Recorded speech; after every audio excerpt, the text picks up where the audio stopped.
Are you guys ready for week 2? I know I am. In this video, we're going to be going over the 10 most exciting matchups for this week in college football, based off the power rating of each team as well as the game time spread of each game. Rankings number 25 through 11 are in the description below if you guys are curious if you see any matchup that is left out of this top 10. But we'll start at number 10 with this matchup in Iowa. Iowa versus Iowa State, in-state matchup. Iowa's a 4-point favorite. Both of these teams are not very good at offense. As you see, they're outside the top 100. Pretty mid in defense as well. Not much really else to say. Iowa State is probably going to finish at the bottom half, if not the bottom tier of the Big 12, while Iowa, I do believe, might have a chance to win the Big 10 West Division this year, as they have a quarterback who's competent, and their offense is going to be a little more explosive because they have to be because of Kirk Ferentz or whoever his son's offensive coordinator. They have to hit 25 points a game. So I feel like Iowa is going to be a much improved team, and I think they cover the spread in this one over Iowa State, cover the 4 points. Number 9, this random matchup here. Both teams are probably going to finish probably the bottom half of each of their respective conferences. California against Auburn. Auburn's a 6.5 point favorite on the road. Cal had the 4th most offensive output in week 1. Auburn's 30th. Both teams are kind of mid as well in defense. You see a power rating. Cal's 58th. Auburn's 35th. Not much to say about this. I have no idea how this game is going to go. I think it's an absolute toss-up. Who wins? I think Auburn might cover the spread, though. I think I'm going to take Auburn in the 6.5 in this one. Number 8, a matchup of two programs that have been pretty decent over the last decade, but have never made that next level. Last year was a 13-6. Terrible, just awful game. Both teams are ranked at that time. Both ended up not even making a bowl game. So hopefully this year's version of Miami versus Texas A&M will be a little bit better and a little bit. Hopefully both teams will finish a little bit differently this year. Texas A&M comes into this ranked 23rd in the AP poll. They were a 5-point favorite on the road at Miami. Both teams have a pretty decent defense, top 25 at both. But the power ratings favor A&M drastically. They're ranked 30th, as Miami is ranked 57th in all the composite power ratings. I think in this one, I think A&M is going to prevail yet again. They just have much more talent, I think, than Miami right now. And I don't know. Even though both coaches I feel are a little overrated at this point in their short tenures at the schools, I just think A&M is going to cover the spread in this one and beat Miami for the 2nd year in a row. Number 7, one of the two games that feature a group of 5 team on this list. Kansas State, number 13 in the AP poll. They come in as a 16.5 point favorite. 2.5 touchdowns, 2 touchdowns and a field goal over Troy, who won the Sun Belt last year, finished with 12 wins last year. Kansas State also won their conference, obviously, Big 12. Both teams are really good at offense. Top 20 in the first week of the season, both in the top 30 in defense. Kansas State power ratings obviously way higher because they play in a much tougher conference. But Troy, 49th power rating for a Sun Belt team, is actually really good. I don't know how this is going to go. I think Troy might cover the spread. If I had to pick one, I think I would take Troy to cover the 16.5 point favorite. As of Wednesday, this is 16.5. It might move more, it might move less, but I think Troy would cover the 17 points needed in this matchup. Number 6, one of the teams that was a lot of people's dark horse to not only make the a New Year's Six and maybe potentially win their conference, but possibly even the CFP playoff. That was absolutely dashed, surprisingly, in week 1. Texas Tech lost on the road to Wyoming in double overtime in week 1, basically killing all hopes they had of all this dream season they had, coming back with a lot of talent. And the other side, Oregon just absolutely annihilated Portland State, putting up over 700 yards of offense and 81 points. But after all of that, after seeing all that, Texas Tech was not good at all in week 1. Oregon was absolutely demolishing the FCS foe. This is only a 7-point spread in this one. 7 points for Oregon at home, which is surprising. The power ratings are, they're within, 32 differential.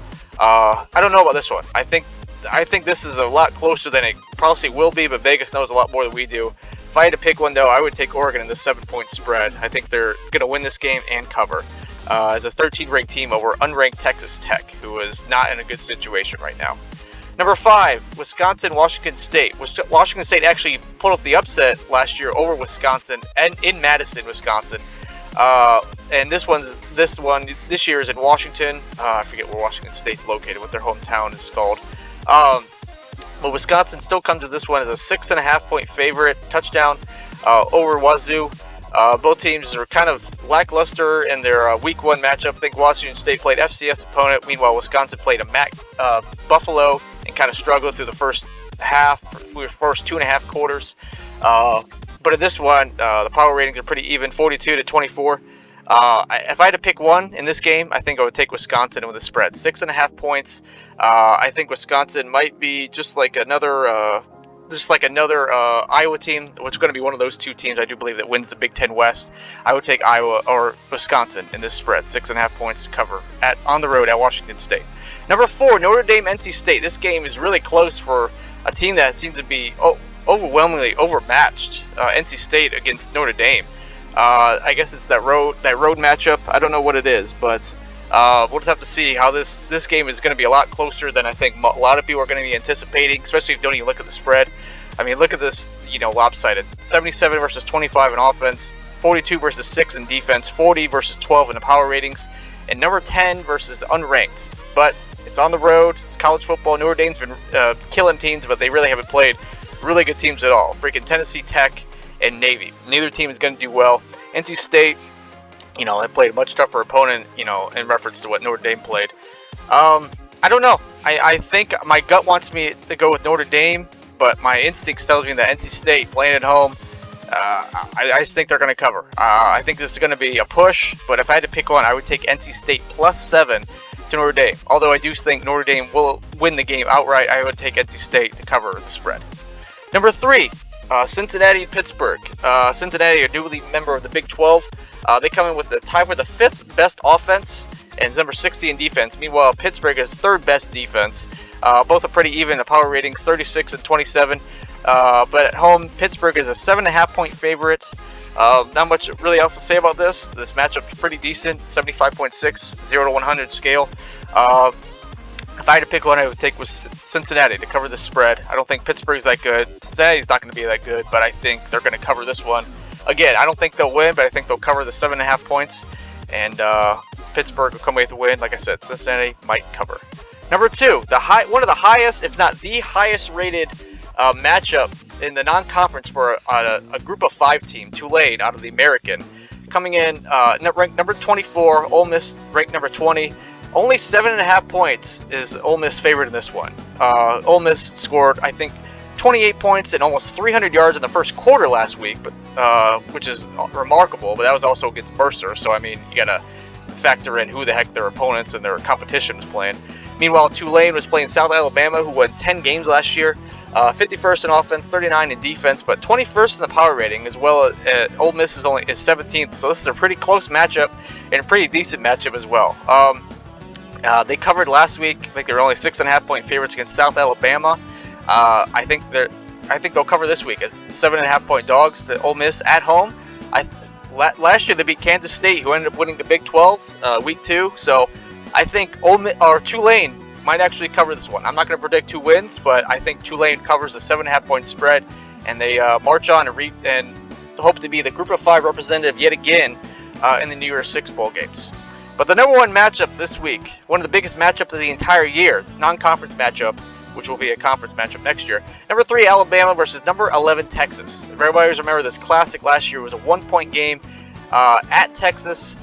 Quinn Ewers got injured in the first half, but Texas still had a lead with just under a minute left in this game before Bryce Young led them on a field goal with like 35 seconds left in the game to win it eventually.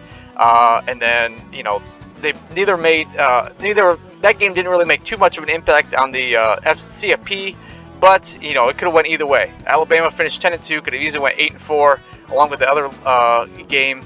I figured the other game was close, but they could have easily went 9-3 with this game. This year it's a lot different. Alabama has the most question marks out of both these teams. Meanwhile, Texas returns basically everybody, besides Bijan Robinson, who was a major part of their offense, let alone any team's offense. But Quinn Ewers is back. They got their offensive line back. Xavier Worthy, along with that receiving core, is elite. In Texas, they're 42nd offense. Alabama's 52nd in offense. Defense is good, both in the top 20 after week 1. And the power ratings, you see it at the bottom. Alabama's 3rd.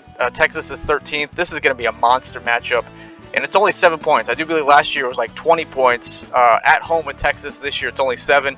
That big question mark is the quarterback for Alabama. Jalen Milroe got the start last week, and I think you do believe he's going to start again this week. But the depth chart just came out for Alabama, and it basically said all 4 quarterbacks could possibly play. And so that's the main question mark for Alabama going to be this whole year, and that's going to be a main cog in a lot of these rankings, a lot of these matchups, especially spreads. Why Alabama might not be as good, if not, it may not be as elite as years past with some of these spread rankings. That's why this is so close.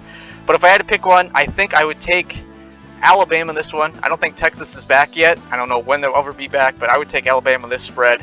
I think they'll cover. I think they'll win, and they'll try to get back to in the CFP chase. Meanwhile, Texas, I think, will still win the Big 12. I just don't think this is their time just yet. So that is the Week 2 most exciting games, guys. Who do you think has the best chance for an upset? Who do you think is going to be the most surprising team? Let me know in the comments below. Also, click that like button below. Subscribe to the channel. Follow me on Twitter. I am the Sports Nerd 92. Get all the updates, as the games go on, and any input you guys like, for the rest of the season. Just join me next time as well for the next video, guys, and I'll see you then.